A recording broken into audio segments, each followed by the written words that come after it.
everybody! Welcome to the Hickson Diaries, where we talk about my life as an American living here in the UK. And today I want to talk about why it sometimes sucks to be an American living in the UK.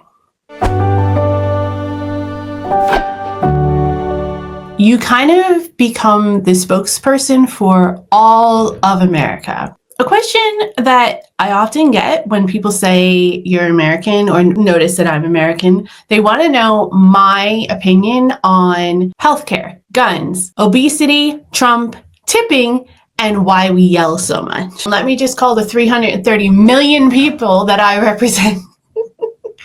I mean, I'm more than happy to give my opinion on any of these things. You guys know I'm more than happy to give my opinion on most things, but they always seem to want to know what my situation is and what my view is before anything else we talk about.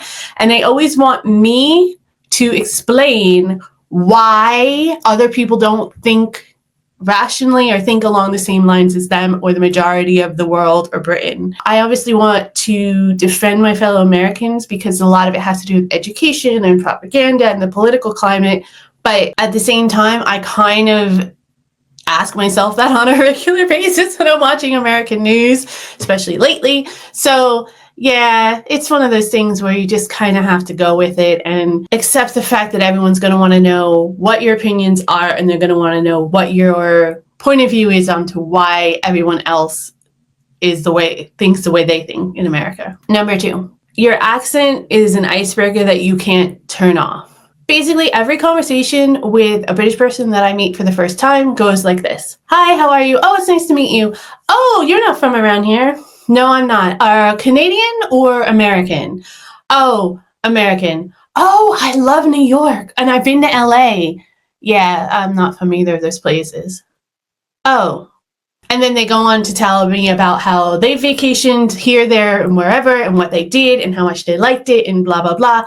And it turns into a whole 20-minute conversation basically about them telling me what their experience was like in America. Now, it's not that I necessarily hate this or I have a problem with this, but it would just be nice sometimes to meet somebody and just have like a normal introductory conversation with them and not have it turn into what the good, the bad are about America versus Britain and what the political landscape is or what the latest thing the President of the United States has done and what they think about it. But it is something that you're probably never going to be able to turn off, and it's never going to be any different. And that's just one of the things that comes with being a foreigner living in a different country, I guess. Number 3, people will assume that you're rich or you do random things like carry ranch dressing in your purse. Yes, someone actually asked me that once. Because of the portrayal of all Americans being either upper middle class or rich or extremely poor, they seem to think that most Americans that live in Europe are billionaires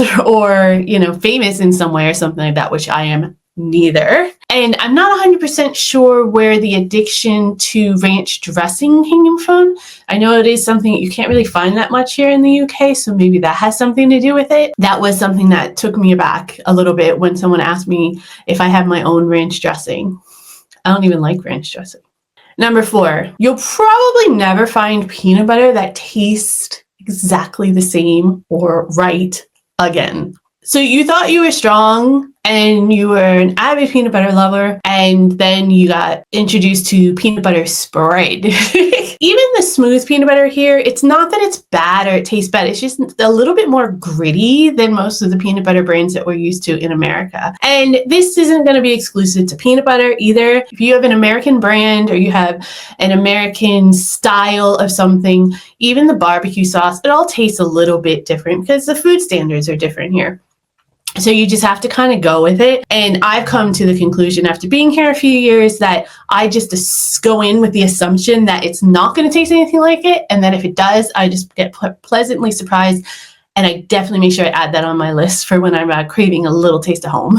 Another thing that you'll find as an American living in the UK is that healthcare is free, but you are not allowed to complain about it. British people have this underlying cultural thing anyway, where they can bitch and moan about anything. Their job, their wife, their government, the NHS. But if you say anything negative about the country or any of those things, they will get on you right away.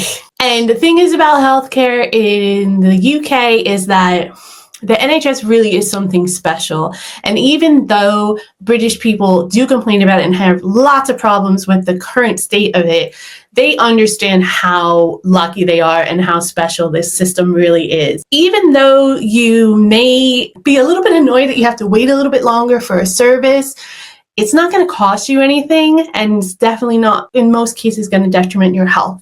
I know there's some people that have had some negative experiences with that. I have not, but I have been in the situation where British people were talking about the NHS, and I chimed in and they were like, yeah, but it's better than what you got over there, ain't it? Yeah, I really can't say anything.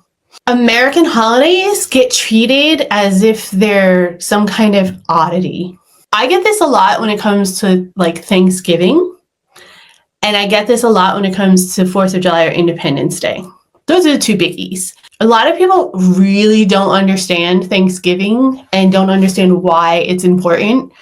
And they definitely love to bring up the fact that we, sat and broke bread with the Native Americans and then proceeded to slaughter them for decades later. I always try to come into it with, yeah, I know that was definitely a blemish on our history, but the actual premise of Thanksgiving was they helped us survive, and that, it's a time to give thanks for the good things in your life and to be appreciative and all of that kind of stuff. And they usually generally understand it. They just don't understand why you need like a specialized day to do that. The same thing comes with Independence Day, which is a little bit harder to work on, especially here in the UK, especially here in England specifically. Usually the word traitor is thrown out at least one time around that time frame for me, if they even think about it at all. To me, these holidays are very important, so I still always take time off to celebrate them. And most people are like, what? Why? But for me, it's just something that is tradition, and it's always going to be in my life as far as I'm concerned. So the good part is that nobody else really has to take that time off, so I almost always get it approved. You will start to use words and phrases from the British culture and the British English, and then start to interchange the American versions and British versions back and forth. So you call it, like in America, we have garbage can, and here they call it the rubbish. And I've actually said to people sometimes, oh, go get the rubbish can. Or I'd like think in my head, I'm like, wait, what's the American word for that again? Or when you say, oh yeah, I want the check, and they're like, oh, you mean the bill? I'm like, yeah, the thing that you have to pay for. That's what I want. It is weird when you are trying to say something and you can hear the native language or word in your head, and you're trying to figure out the exact word in the British language that you would use for that so that other people can understand you.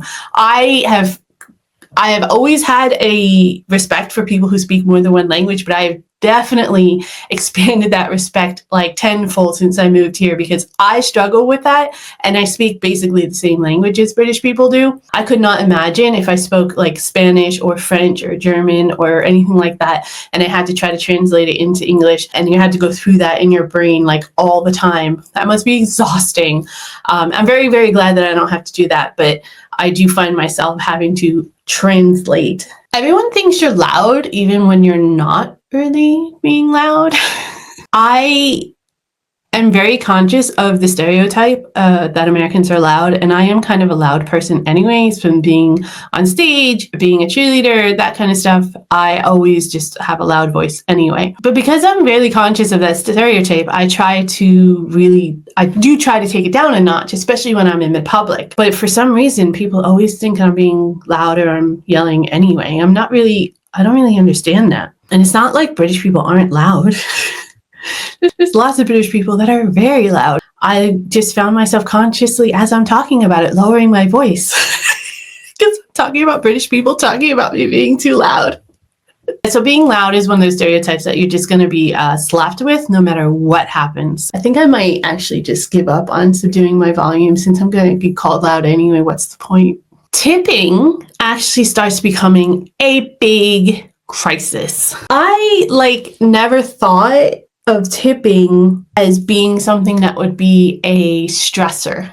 I just knew they didn't tip here on regularly, right? Not in the same way anyway that we have tipping culture in America, because a lot of the people that work in the service industry get paid the minimum wage regardless. I just thought that I would just be like, okay, I don't tip and that's fine. But there are some circumstances where you do tip, but you don't necessarily always tip the same amount that you would in America.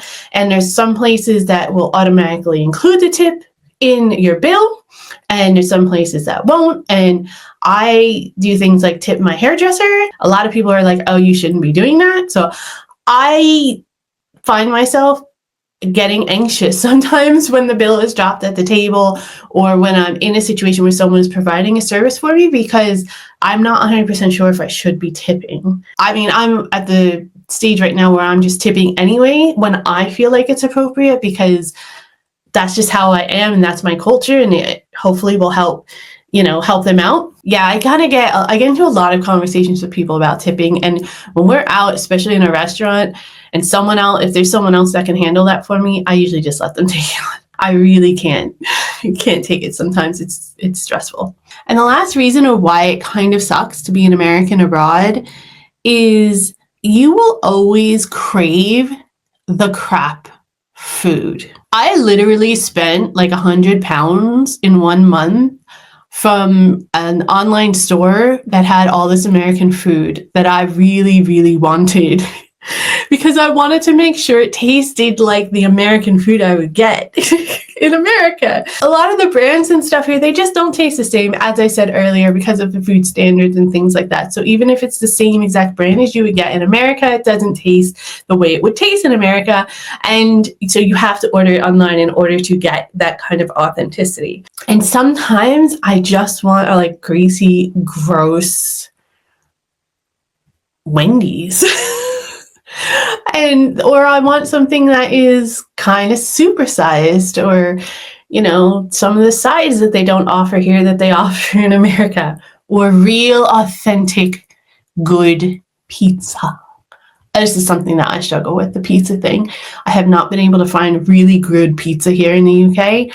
The best pizza I had was when I was in Italy, which was fantastic, don't get me wrong, but I can't go to Italy every time I want pizza. But it is something that you will always probably want. And I should have known this, because my partner always complained about this when we lived in America, about how much they craved authentic English, British food, that they just couldn't, it just never tasted the same, even though we tried to make it in America and stuff. But a lesson I had to learn on my own hard. You're always going to have those midnight cravings that are never really going to be satisfied. There you have it, guys. Those are the reasons I think that it sometimes sucks to be an American living here in the UK. I hope you enjoyed it. If you have a story, I'd really love to hear it. So put it in the comment section for me.